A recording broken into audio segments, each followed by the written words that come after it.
all the things I have started were in my loneliest seasons. It was just me out here trusting God. Felt like I had to have this big platform to be an author. I fell into things that I really had no business falling into because I just wasn't patient. When you're walking in purpose, you've already blown up. When you are obedient to what God is calling you to do, you are already winning. The only difference is less eyes might be on you. Hey guys, I hope that you're all doing wonderful. This is my 1K subscriber Q&A as promised. Well, first of all, I'm at 3,000 subscribers now, which is amazing.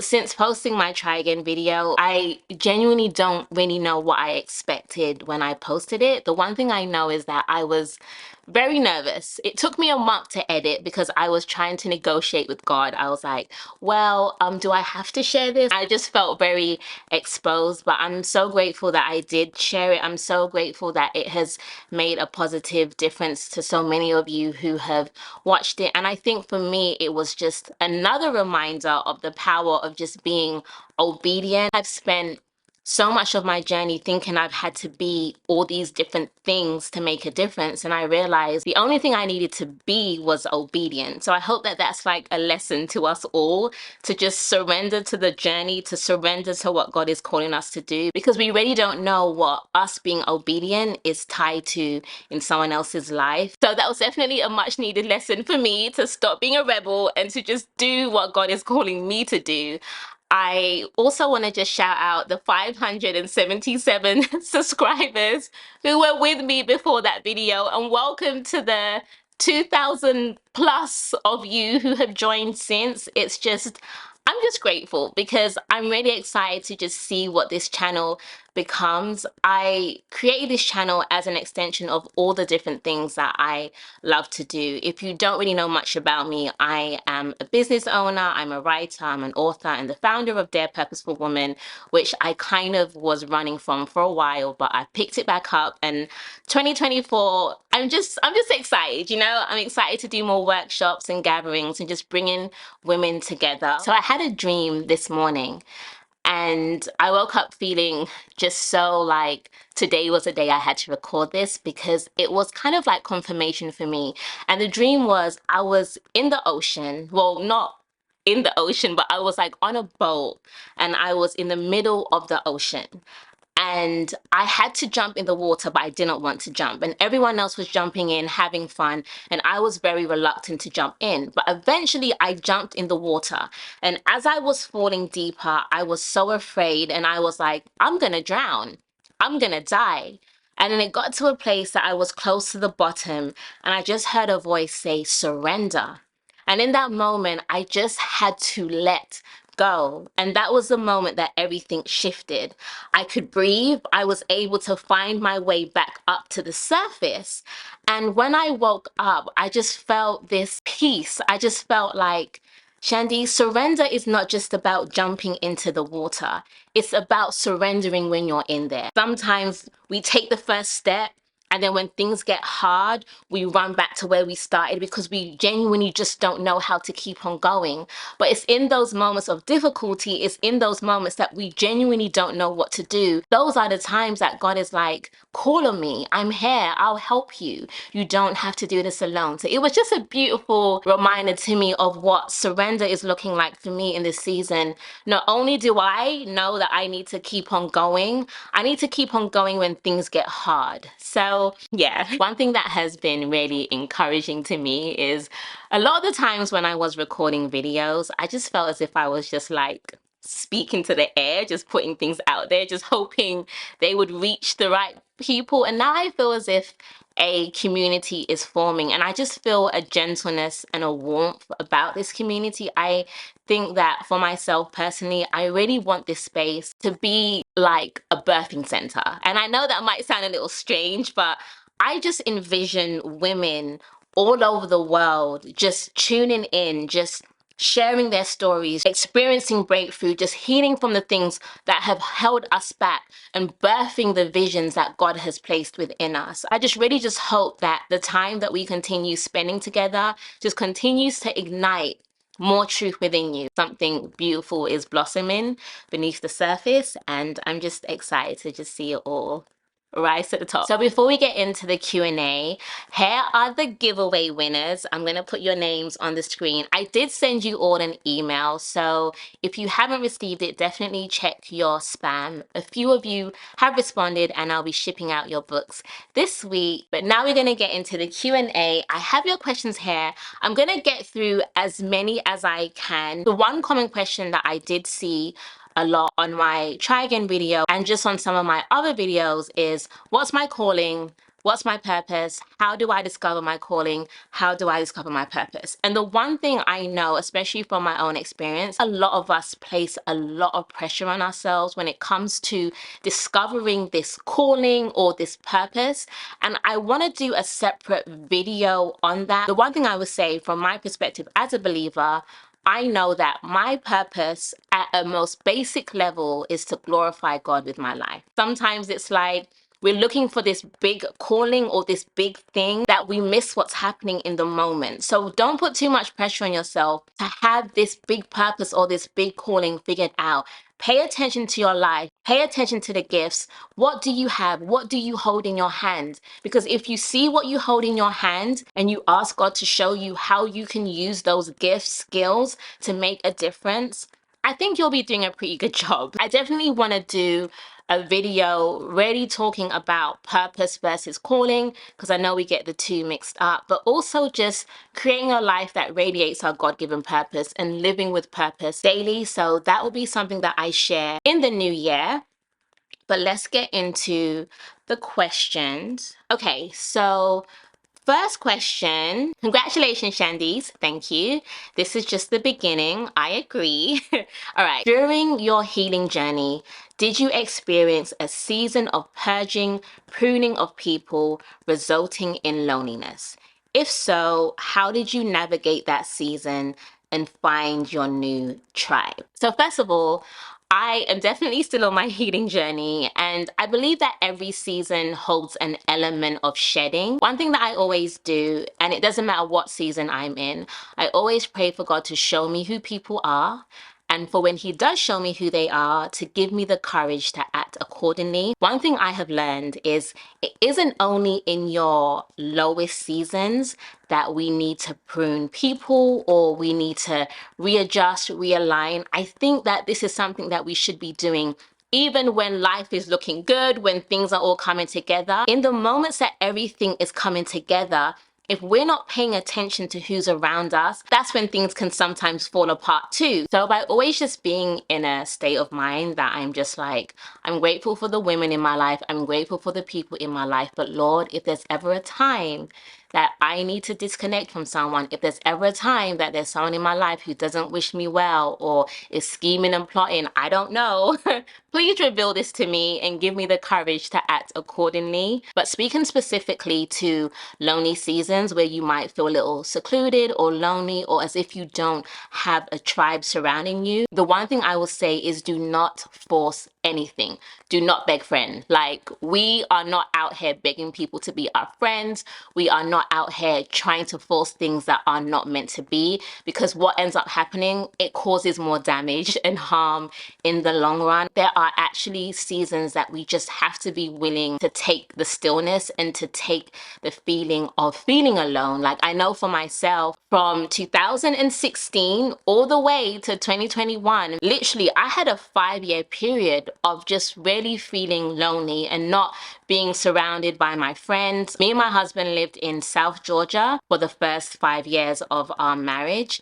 And the interesting thing about that, well, for one, I'm a city girl. South Georgia's a little bit more country, though we always knew that we were going to move to Atlanta because that's where he's from. And that's where we spent a lot of time prior to being married and throughout our 20s. So for the first 6 years of our marriage, I spent a lot of my time alone. Like, it was me and my husband, but your husband is not your girlfriend's, right? And I used to be really frustrated. Like, I know I spent a lot of time not necessarily angry with God, but I was just like, I'm in another country. I feel like I'm in your will. A part of me just felt really frustrated because I just didn't have community. And there were times because I didn't have community, I forced community. And then I ended up being around women who didn't always have my best interest at heart. Now I look back and I think about that period of seclusion. Really, it was my loneliest season that, for one, birthed my business, birthed Their Purposeful Woman. All the things I have started were in my loneliest seasons. It was just me out here trusting God. Now I realize, like, now we're in Atlanta and like we have a house and we have more responsibilities and all these other things, I'm a little bit more distracted. And I will never forget one thing that one of my really good friends said to me one night where we were speaking on the phone, and I was crying and I was just like, I just feel so lonely. I just want community. And she said to me, Shandice, when you move, you're going to have so many things going on in your life that you are going to miss those moments of quiet and stillness. These are the moments that are truly where God is speaking to you. So I look back and I think about it, and she was so right. Those were sacred moments. That was where I wrote my first book. Like, I remember being in my office slash guest room, sitting on the floor, tearing pages out of my journals, trying to figure out how to piece my book together, looking through my Google documents, like all these different things. I remember those moments and they were just so sacred. So to recap what I was just saying, do not force anything. The right people will come to you in time. I'm so grateful for the women that I have in my life. And a lot of the women I have in my life now are women who were in my life during that season, but they were just all over the world. So because of that, you're grateful for your friends in other cities, but sometimes you just want people around you. And now I'm just surrounded by amazing, purposeful women, and it happened in its right timing. So be patient. Don't force anything. Allow the shedding, allow the pruning to take place, allow God to reveal to you who's who, and also pray for the courage to act accordingly when He does. Plus, a side note, I actually wrote an article about community and seclusion based on Mary and Elizabeth's relationship in the Bible 7 years ago, and it was during a time that I was in seclusion. So I'm gonna put the link in the description if you're in a space that you're kind of feeling a little lonely, or you just feel as if you desperately want community, then definitely read that, because it brought me comfort reading it back, and just knowing that every season doesn't last forever and every season holds purpose too. So next question. What are the things you are planning to try again moving forward? Once again, congratulations. Thank you, love. Okay, so first and foremost, I'm a writer. Like, writing has always been my passion. I've known since I was 17 that I was going to write books. I feel like I have at least 10 books in me. And I kind of went through a season where I felt like I had to have this big platform to be an author. I genuinely just care about writing. I love poetry, I love prose, I just love writing, I love words. I think that's probably one of the best ways that I communicate is through the written form. So one thing I'm going to be doing is writing volume 2 in my Dear Purposeful Woman collection, and I have a few other writing projects that I'm going to be working on to just get myself back into the habit of writing. I think the past 2 years I kind of withdrew a little bit during that period of me also like dropping Dear Purposeful Woman. I was kind of in my own little world. So once I published my first book, for one, writing a book takes a lot out of you, and I just needed a break, but I kind of allowed that break to turn into 2 years of me not really writing anything else. So I kind of just want to get back to writing for the love of it, but also writing to inspire my community and just using it as a tool of reflection, of revelation, growth, liberation, everything. So I'm definitely excited to write more. My second thing is Dear Purposeful Woman. As many of you know who watched my Try Again video, I am definitely in a space of reviving this dream. In 2017, I wrote like a 40-page manual really breaking down the vision for Dear Purposeful Woman and all the things that I really want to do with women, for our communities, not just in the US, in London, in Jamaica, and other countries. I just feel like this is such an important part of my life mission.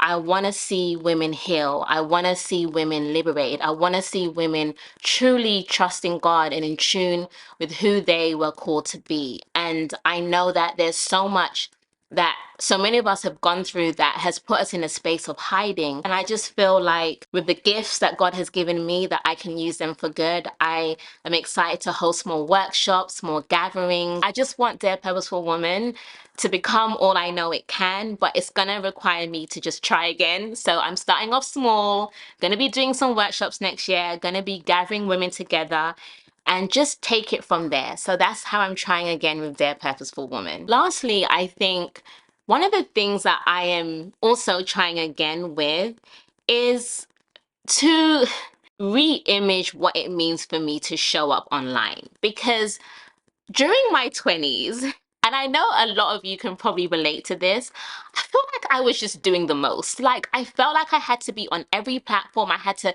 be posting here, doing this, doing that.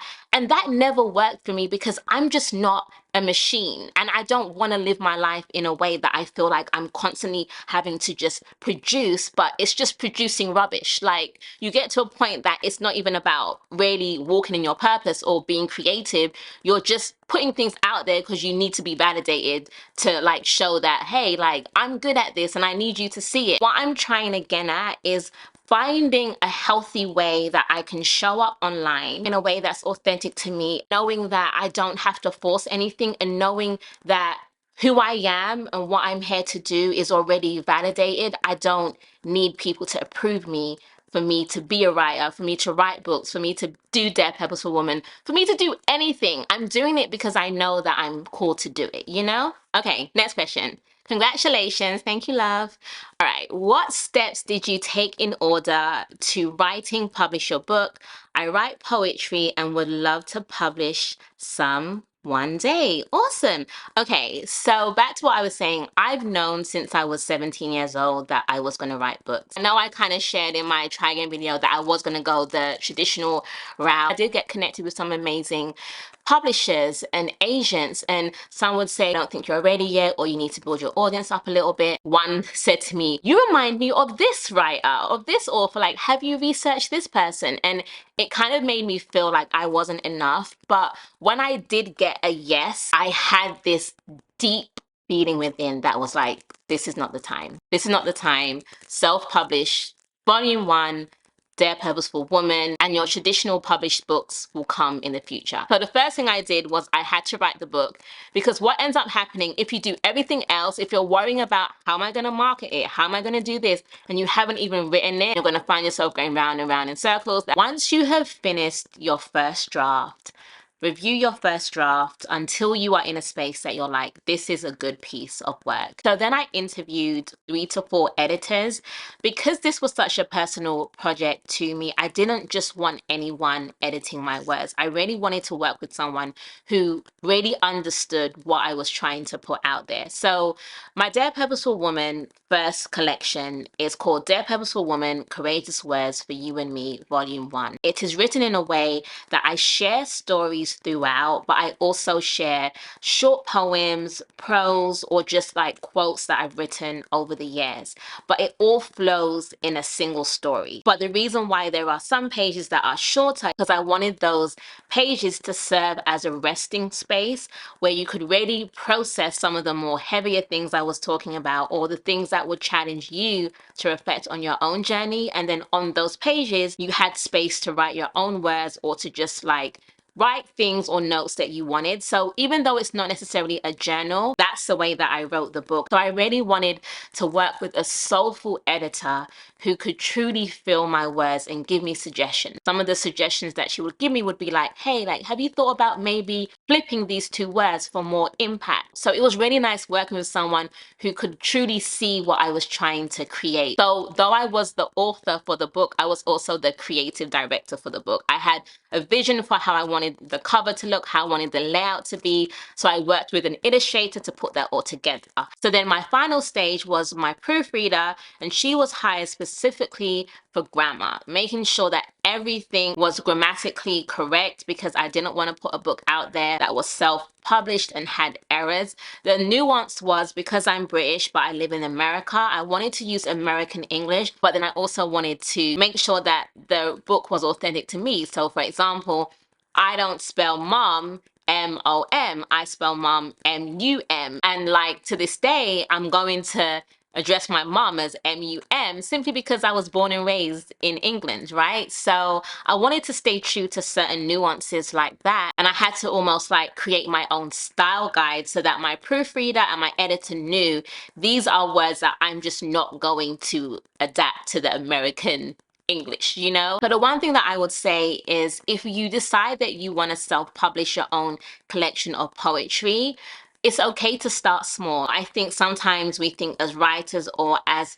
aspiring authors that the first thing that we produce has to be perfect. And I think that's what paralyzed me for so long, because coming from a TV production background, one thing that was always said to us was you're only as good as your last piece of art. So in my mind, I was like, oh my gosh, like this is going to be the book, like the thing. But at the same time, I also had to give myself room to understand that I'm growing and that that first collection of work is meaningful and is special for that season that it was birthed. But now I'm ready to create more. So whatever you produce, it's okay to start small. But the one thing, write that first draft. Get it on paper. And I believe that every other step falls into place. You can put your own team together. You can be as creative as you want. You can be as simple as you want. It doesn't have to be lavish. It doesn't have to be extravagant. But the one regret that I have is that I didn't celebrate the launch of the book. I put the book out there and then I kind of like ran and hid. Like that was the beginning of my hiding season. That's really the beginning of why Try Again was even a video because there was a lot of things. So I'm so grateful that I had such supportive friends, but a lot of my family didn't even like acknowledge it, and that really hurt me because it was such a big accomplishment to me, and it was almost a struggle for certain people to congratulate me, which was just really weird to me. And I wanted to do a launch party, like I wanted to do like a open mic kind of night where I brought friends and family together and I just shared bits from my book. Like I had all these ideas and I did none of it. And I look back at that and I think that's one of my biggest regrets, not celebrating myself because certain people didn't celebrate me and not paying more attention to those who did celebrate me, you know? So that's definitely a lesson learned. Okay, so next question is congratulations. Thank you, love. I am a new subscriber and your videos are impactful. Thank you. My question is, what resources, especially books, did you read, use, or rely on during your journey? My biggest challenge is surrender and letting go and truly allowing God to lead me. So I am always looking for resources to guide me in those areas. One thing I have learned about surrender, and kind of like going back to my dream, I think one of the most powerful ways to practice surrender is to surrender. And I know that might just sound so like, okay, Shandisa, what does that even mean? But yes, read your Bible. Yes, read the books. Yes, pray. Yes, do all the things. Like, I'm not saying that those aren't important, but it really goes back to like faith without works is dead, right? If you get a piece of paper and you write down all the areas of your life that you are struggling to surrender, then just put a little dash and think of one thing that you can do to take one step forward in that journey of surrender. One thing that I've had to really think about is my faith. If you want to surrender, you want to know who you're surrendering to, especially when I think about like Christianity, faith, believing in something bigger than yourself. Oftentimes, many of us are living off of borrowed faith. We might grow up in church, but not actually have a relationship with God. We might see our parents carry this strong faith or these strong prayers. And in many ways, we are experiencing the overflow of what they prayed over us, rather than actually carrying a faith and belief for ourselves. So the first thing that I've realized is if you want to surrender, you have to know who you're surrendering to. And the only way to know who you're surrendering to is to spend time with God, know who he is. You know who he is through reading his word, through spending time with him, through calling his name and asking him to show himself to you. One of the most powerful prayers that I have prayed is, Lord, show me who you are. And that has really changed my life, because what I realized is I spent a lot of time just being inspired by how other people live their faith, but not believing that those same elements were accessible to me. That was one really powerful shift that took place in my life, especially during the pandemic. When we were in the pandemic, when everything happened with George Floyd, that whole period, my faith was on life support. Like, seeing how people of faith showed up and had every excuse under the sun for why it was okay for a police officer to have their knee on someone else's neck, I lost faith in humanity, let alone lost faith in my faith, right? And I think that was a time that I realized my faith wasn't fully my own. My faith was dependent on how other people showed up. And what I had to do was I had to take it back. I had to allow my faith to become my own. I had to start building authentic faith, faith that wasn't based on how this pastor was in that church or how someone treated me. I had to create a sacred space for my faith to flourish, so that my faith wasn't dependent on the world. It was truly dependent on my ability to believe and to connect with God for myself. So that's the first thing that I will say. But going back to the resource part, especially in my 20s, I loved Priscilla Shara. I still love her. Like, I think that's how you pronounce her last name. Shara. Yeah. So I love Priscilla. One of the Bible studies that was transformative in my faith journey was her hearing the voice of God. And I did the study at a church. It was a local church, and they had like this women's Bible study.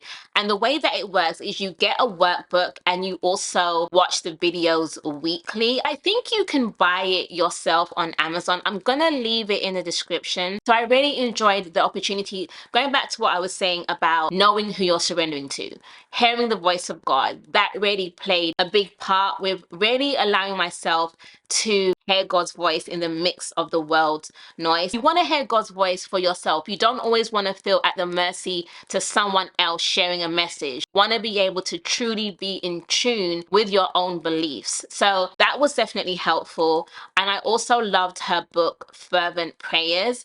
That was a game changer for me, because I was able to really identify the areas of my life that I was struggling with. So then I was able to write very specific prayers and scriptures, put them on my walls. Like, I feel like Priscilla was the founder of a prayer closet.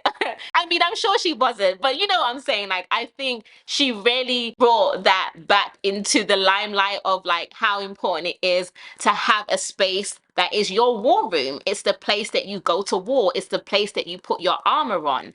And the thing about surrender, sometimes we have all these like misconceptions of what surrender is, and we think we have to be doing these big lavish things to show ourselves approved to God. And it's like, why don't you just call on his name? Like, start there. Start calling him. Start asking him to speak directly to you, and create space to listen, create space to hear his voice. But definitely fervent prayers, hearing the voice of God, were really instrumental in my journey. And I also love Women of the Word, because it really kind of taught me how to read my Bible in a way that I'm truly understanding what I'm reading, and it actually being a authentic experience for me, rather than me just doing it as a checklist item. Another thing, which I don't actually think is often talked about when it comes to surrender, therapy has helped me a lot too. And the reason why I say therapy is because a lot of my trust issues were to do with things that have happened in my own life. What I had to realize was I had to identify a lot of my own pain and the things that had kind of closed me off, or in many ways made me see God the same way that I see man, in a way that, you know, I'm gonna be disappointed, I'm gonna be let down, I'm gonna be hurt. Like, I had to create a separation and truly get in my mind that God is not like man. And it's okay for me to hurt. It's okay for me to feel the way that I feel, because I've been through things, but it doesn't make it true. So if it's not true, how do I start replacing that lie with the truth to start giving me peace of mind when it comes to trusting God and it comes to surrendering? Because like the interesting thing is, you could get PTSD when the thought of surrendering and trusting God, because you are tying that to what you've been through in your physical life, in the experiences that you've had with people. So definitely like pay attention to the areas of your life that you might need healing, and think about the ways that you might compare your human experiences in how people have treated you to maybe what you think that God is going to potentially treat you in those same ways. Okay, so let's get to the next one. So this question is, how do you go about forgiving people? That is a hard one for me often. When I think about forgiveness, I think what is so hard about forgiveness for us sometimes is because we think if we forgive someone, it means that we are condoning their behavior and we're almost like welcoming them back into our lives. But you can forgive someone but still have boundaries. You can forgive someone and not want them back in your life. And like, I know that this is like a really cliche saying, but forgiveness is ready for you.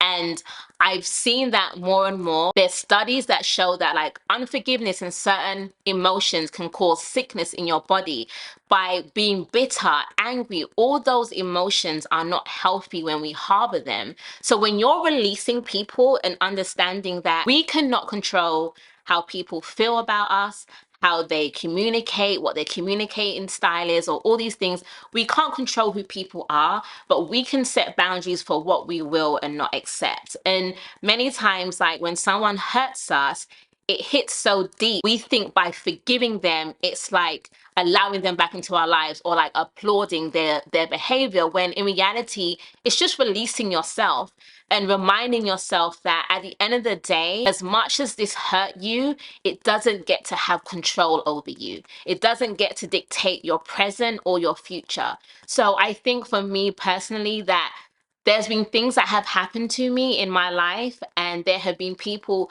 who have devastated me in ways that like I couldn't begin to tell you. But what I have decided to do is forgive them, but also remove them from my life. Like, you have zero access. And that has been the most healing thing for me, is taking my power back and understanding that I've forgiven you. Forgiveness for me means releasing you from my pain, releasing you from my bitterness, releasing you from my anger. I will no longer allow these emotions to be attached to you and in my heart. I don't want resentment, anger, and bitterness to live in my heart and your name to be written on those emotions.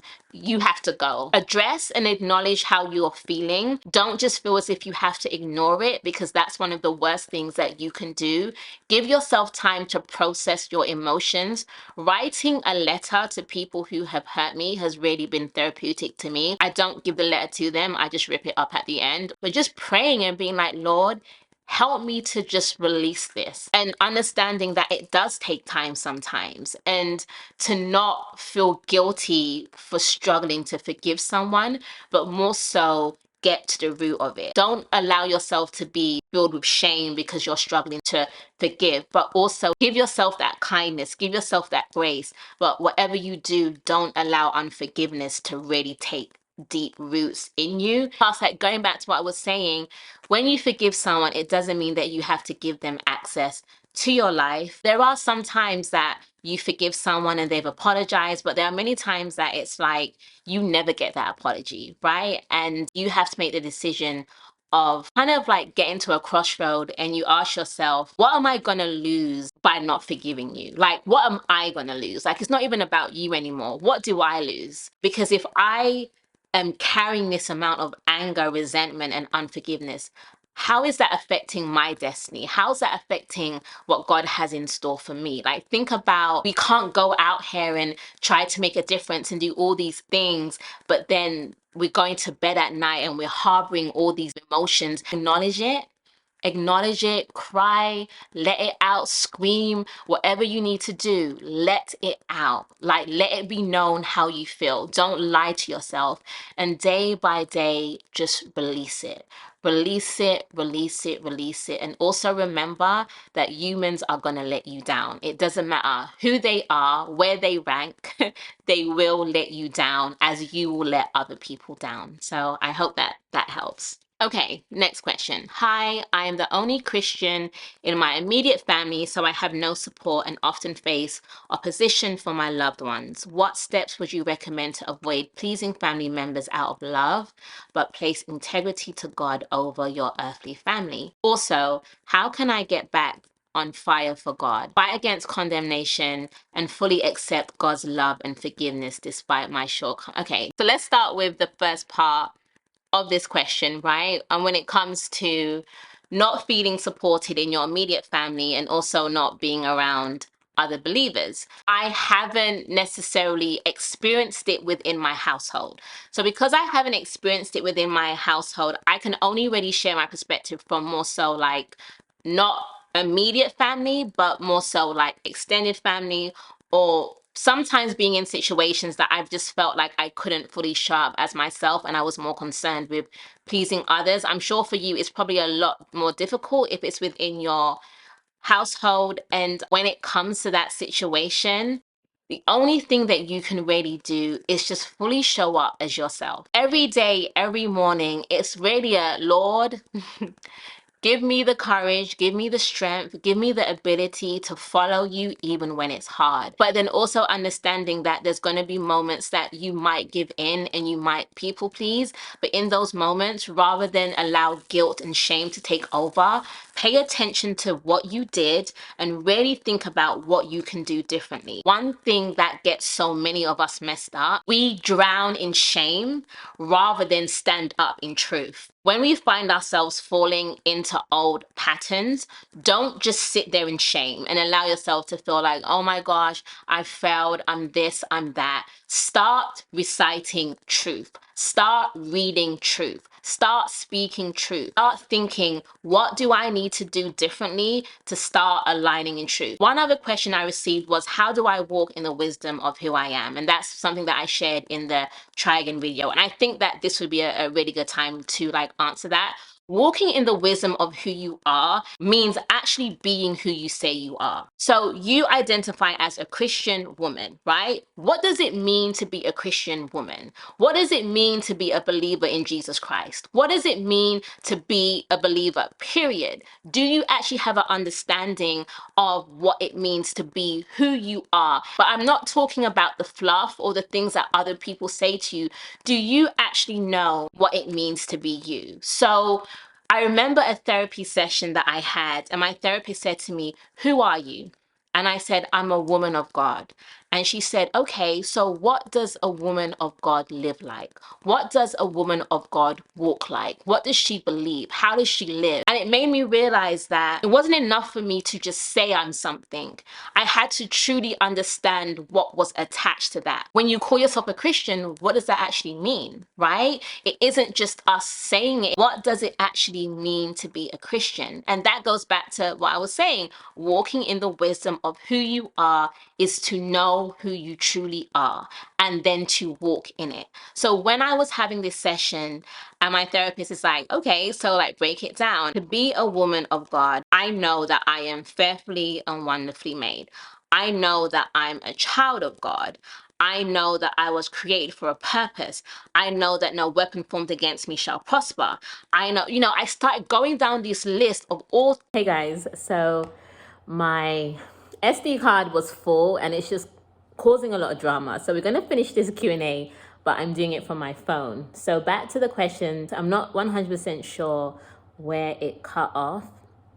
But the one thing I was saying is when it comes to living in a household where you often feel like you can't be yourself, one of the things that definitely helps is to have a stronger sense of self. When you have a strong sense of self, when you know who you are, you start walking in that knowing more, and you're able to, even though you're going to get some opposition, the more you just unapologetically be you, knowing that some people aren't going to like it and some people are. You get more comfortable and confident with that over time. And when it comes to walking in integrity and really placing your faith above what other people expect from you, do exactly what you said. Walk in that integrity. The thing is, it isn't going to always feel good. So it's coming to terms with that you are going to disappoint people in your life by not always succumbing to what they want from you. And you have to be okay with that disappointment. You have to be okay with knowing that by you being you, by you showing up as your most authentic self, by you being a believer, you are going to face opposition. And that's in anything that you do, whether it be in the workplace, whether it be at home, in all areas of your life. When you are not aligned with what other people expect from you, there's always going to be pushback. So it's really building that deep understanding of who you are and what your assignment is on this earth, and just walking in it courageously, walking in it boldly, and just knowing that you cannot satisfy everyone. To satisfy everyone's needs means to suffocate your own, you know? So yeah, so I'll say that would be my answer for that part. Just to add, just show up with love. Like, know that we don't change hearts, God changes hearts. So the only thing that you can truly do is be a vessel. Be a vessel of love. Allow God to use you in all the ways that He is calling you to when it comes to your family. But then also releasing the pressure and knowing that you aren't God. You're not called to be God. So you do your part. Be who you're created to be. Walk in love. Say no when you have to say no. Say yes when you have to say yes. Set your boundaries and just do what you can, you know? So that would be definitely what I would say there. And the second part of your question was, how do I get back on fire for God, fight against condemnation, and fully accept God's love and forgiveness despite my shortcomings and negative thoughts that come with that? Sometimes we're like looking for this like thing that's just gonna set us alight, and oh my gosh, like we're just back on fire, like we're just all good, you know? And I think it kind of like goes back to like the whole idea of surrender. The more you tune in to God, the more you connect with God, the more you make room to hear His voice, the more you actually know who you serve. Getting past the point of borrowed faith, where we're living our faith based on what we see rather than what we know, that's where that turning point happens. The more we trust Him, the more we take steps closer, that's what really ignites the fire. It isn't just one day you wake up and you're like, okay, like I'm on fire for God, or this thing happens and oh my gosh, I'm going to be on fire for God. Like, I do see in some people's cases that does happen. You hear stories of people like experiencing these like big elaborate things and then it just shifts everything. But I also think there's nothing wrong with taking those sustainable steps where you're just moving closer and you're just really being intentional about cultivating an authentic, honest relationship where you share your heart with God. And as for condemnation, the thing I've noticed about condemnation is it's always external. Feeling like you've done something wrong and you're being judged, you failing in some way. And that's the difference between condemnation and conviction. It's good when our hearts are convicted. It's good when we're able to see the areas that we can grow, change, and be better. But the thing about condemnation is it's really based on shame. It's really based on that feeling of like, I'm a failure, I'm not good enough, I'm this, when at the end of the day, you were never meant to do this journey alone. So yes, pay attention to the areas that you need help and bring them to God. And in the areas that you might need support, know who to ask for support. Pray for discernment so that God connects you with the people that you know that you can actually speak to and get the support and advice that you need. Know that condemnation doesn't serve anyone, and it also doesn't create change. It doesn't change your heart. Conviction does. Condemnation doesn't. That just creates shame. It doesn't actually get to the root of the issue that needs work, right? So just always know that we're always going to be a work in progress. But going back to what you were even saying, operating with integrity, identifying the areas that need growth and change, bringing them to God and taking steps one by one. Fire comes when you ignite the flame. I think the fire comes when you do the work. Do the work, do your part, and allow your relationship with God to continue to cultivate. It takes time like any other relationship. Okay, so the final part of this question, how does one completely let go of control and let God lead? So I answered that in my surrender question, but next you say how to not let past hurt transform you into a person you are not, and to move forward in becoming the person you decide to be. So I also think that that really goes back to like forgiveness. So as I was talking about forgiveness not being for the other person, but it really being for you. But one thing that we sometimes forget is it isn't just about forgiving others, but we also have to forgive ourselves too. We have to forgive ourselves for the mistakes that we have made. We have to forgive ourselves for not being perfect. In that act of forgiveness, in really freeing yourself from your mistakes, knowing that you've made mistakes, but also knowing that you are on a path to doing better. Forgive yourself, you know? That was sometimes a struggle for me, but also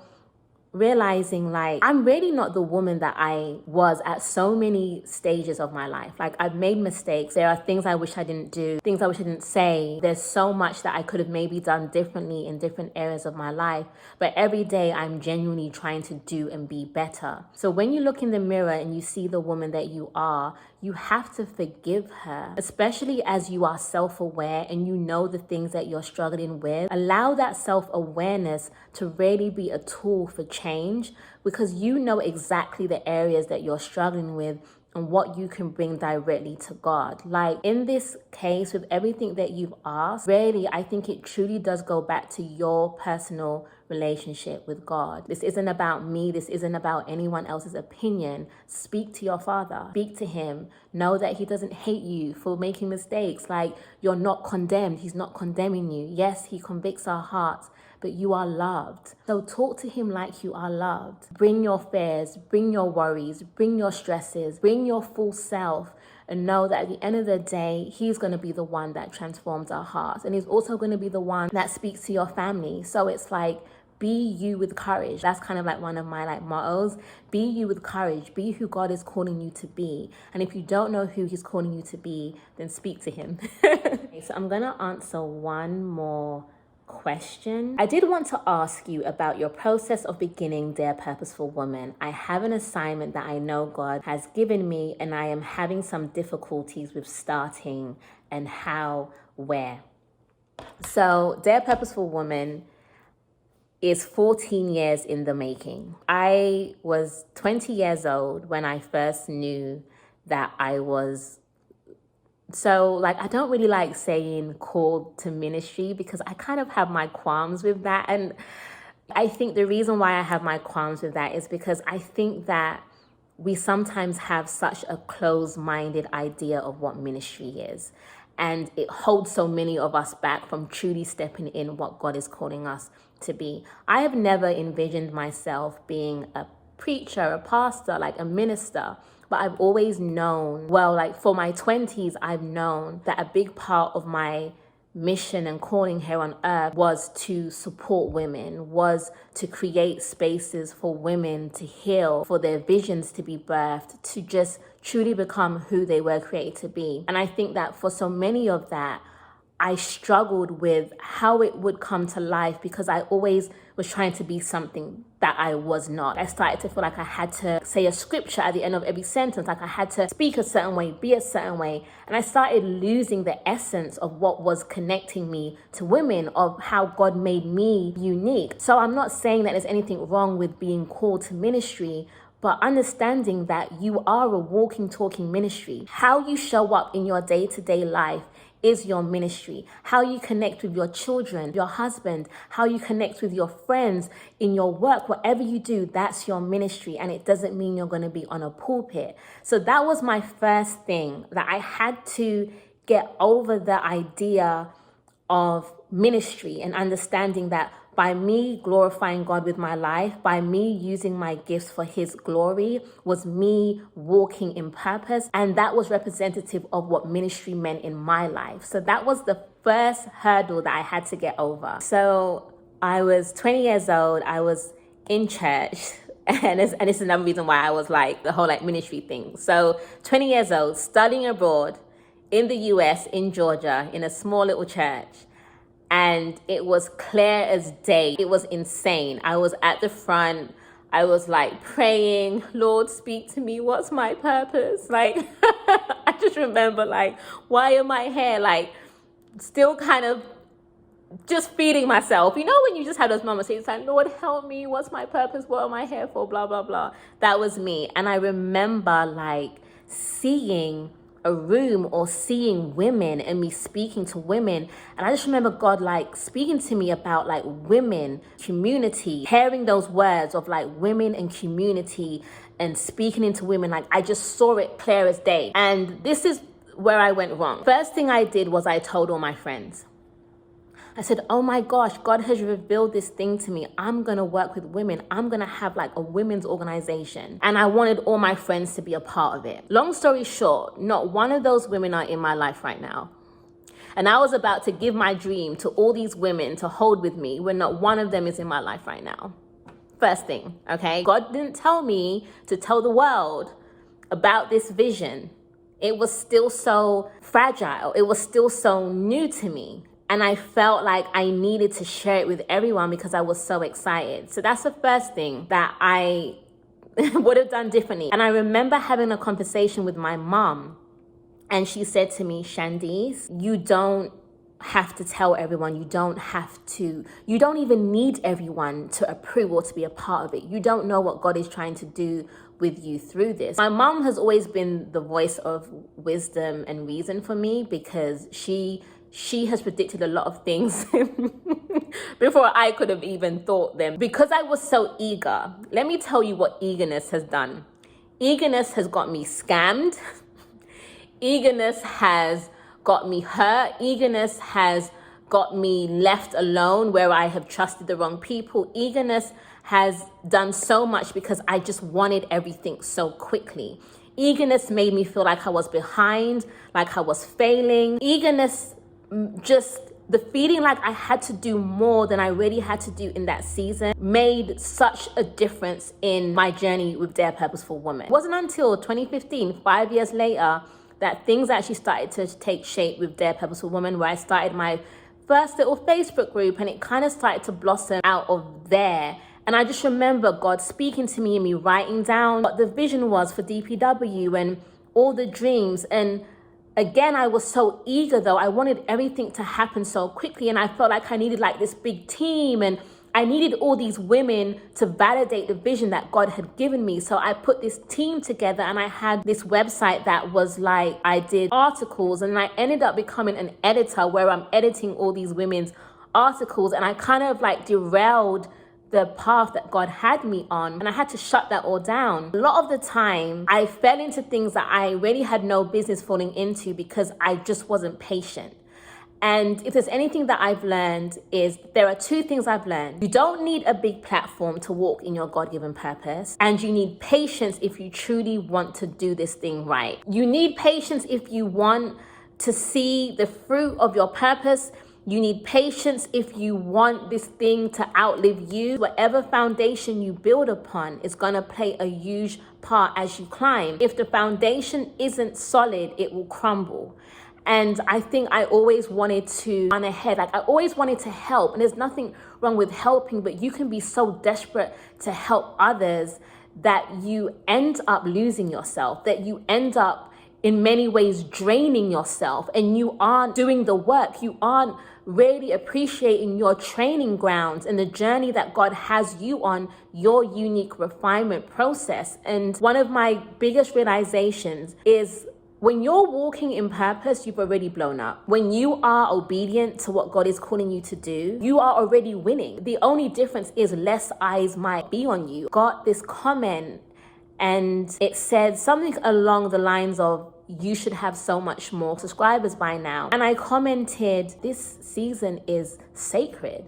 The impact is deep, but the voices are less. Like I am learning not to despise small beginnings. I love that I have a forming community and the voices aren't too loud right now. We get to hear each other. So I'm gonna value that and I'm gonna appreciate that. But I think this is a good place to stop. I don't wanna like go on forever, but like I hope that you all enjoyed this time with me. I'm doing a little secret giveaway through my marketing business. I always love to do these like little giveaways. Hey guys, so if you've made it this far, I'm doing a little secret giveaway. I'm giving away 3 $80 gift cards to a store of your choice. And this is just for you to do something special for yourself. So if you click the link in my description, you just have to fill out a short form and just share with me what you're going to do for yourself for the beginning of the year. Maybe it might be you want to treat yourself to some stuff from Sephora, or you might want to buy yourself some books from Amazon for your new habits, whatever it may be. This is just something that I just want to give back to my YouTube community. And one of the questions on the form is to let me know what type of videos you want to see from me in 2024. I'm so grateful for you all. I'm really excited to just enter 2024 with you all. I just really just hope that you all have an amazing rest of 2023, and I will see you in the new year. Take care.